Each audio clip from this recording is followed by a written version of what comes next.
Hey guys, welcome back. Remember a couple of weeks ago I bought this RC toy just for the Jeep body. Now today I want to see what parts I can use to upgrade the rest of my RC crawlers. Now last week I used a couple of screws from the chassis so that I could actually mount the 3D printed parts on the Jeep body. So the chassis is in pieces.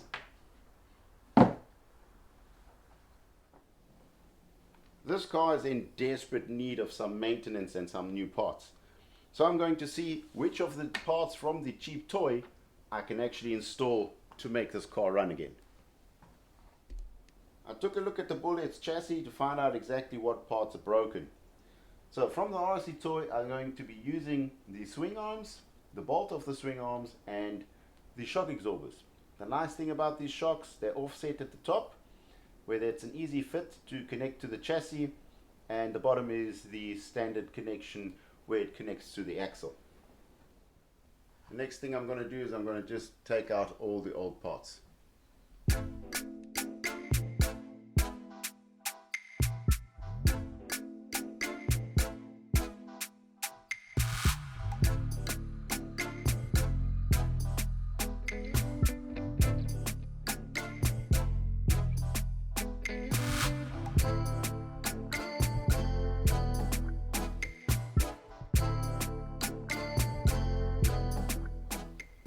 In the past I've upgraded this so that the servo doesn't sit in the body anymore, so each axle actually has its own servo. But I've got some new 3D printed parts which I'm going to swap out.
So I swapped out the servo mounts with the new 3D printed mounts.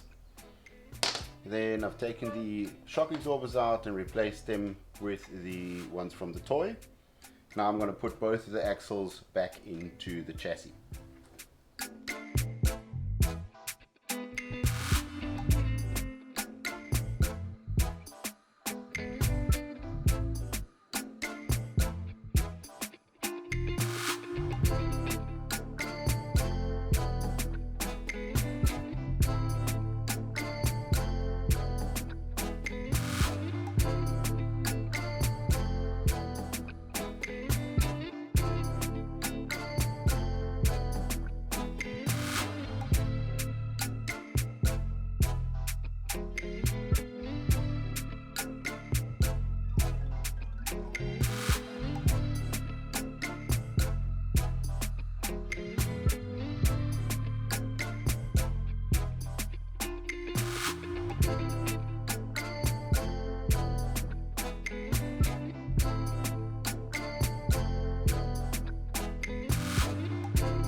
Whoa, that was a little bit more painstaking than it actually looked. I like how the 3D printed servo mounts turned out. There's even a little clip on the inside here that holds the motor to the actual swing arm. So that's also 3D printed. But now I need to get this 50-year-old electronics out of here, replace them with some new stuff so we can actually get the car to move again. And I fitted some components that I had lying around. I just wanted to show you there's a little button down here which allows me to go from high range into low range. So I want to switch it over to low range and send it out onto the rock roller course.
That was a very short run, but it went through my 4000 milliamp LiPo battery in 8 minutes. So that means there's definitely something wrong.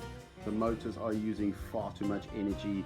So instead of running the risk of blowing the LiPo cell, I'd rather call it a day. The new components from the old RC toy, they actually do quite a good job in this chassis. The swing arms and the shock absorbers give the car enough articulation, let's say. I think for an upcoming video, the best thing to do here is have one ESC running each motor, because it is a 2-motor system. The best thing would be each motor has its own ESC and each motor has its own LiPo battery. And I love how the 3D printed parts turned out. The 2 recovery hooks, I don't really know how strong they are, but we can put them to the test. The servo mounts were very easy to install, everything fitted perfectly. And seeing that this is such an old truck, I think the best place for it is actually back on the shelf. So that's it from me this week. Thanks for watching. Subscribe to my channel, click that notification bell, give me a like, and we'll see you guys next week. Bye.